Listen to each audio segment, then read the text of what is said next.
Belakangan ini kita sering dengar kepala daerah kena OTT. Banyak yang bilang salah satu penyebabnya biaya politik mahal. Tapi apakah sesederhana itu? Atau ada faktor lain juga? Nah, kita bahas santai tapi serius hari ini. Sebenarnya biaya politik tinggi itu realitas atau cuma persepsi masyarakat? Sebagian realitas, karena proses politik memang membutuhkan biaya. Tapi tidak otomatis biaya tinggi berarti akan terjadi pelanggaran. Ya, sistem dan integritas individu tetap faktor penting. Dari sisi sistem, apa tantangannya? Sistem politik yang kompetitif membutuhkan transparansi pembiayaan. Yes. Kalau transparansi kurang, risiko penyalahgunaan bisa meningkat. Ya, tapi kita harus hati-hati. Tidak semua kasus disebabkan biaya politik. Ya. Kenapa publik sering mengaitkan biaya politik dengan kasus OTT? Ya, karena masyarakat melihat ada hubungan antara kebutuhan dana politik dan tekanan setelah menjabat. Itu persepsi yang muncul, meskipun tiap kasus berbeda.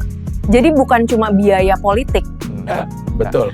Faktor lain seperti budaya organisasi, sistem pengawasan, transparansi kebijakan, dan integritas pribadi juga sangat berpengaruh.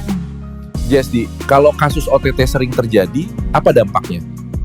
Kepercayaan publik bisa turun. Padahal kepercayaan itu penting untuk stabilitas pemerintahan dan pembangunan. Solusinya apa supaya sistem lebih sehat? Transparansi pembiayaan politik, penguatan pengawasan, pendidikan integritas, dan partisipasi masyarakat. Ya.